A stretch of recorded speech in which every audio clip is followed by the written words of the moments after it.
PYQ based on chapter Ray Optics that was asked in AIPMT 2008.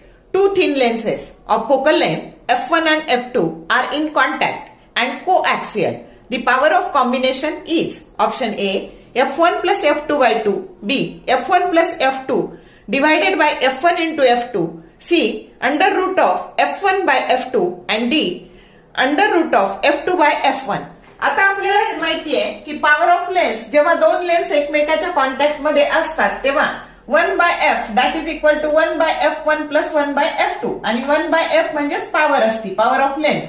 मग हे जर solve केलं तर f1 f2 डिवाइड म्हणजे f1 f2 हा f1 इंटू f2 एलसीएम आला आणि वर आले बघा f1 प्लस f2 की जो करेक्ट ऑप्शन बी आहे 1 बाय एफ म्हणजेच पॉवर.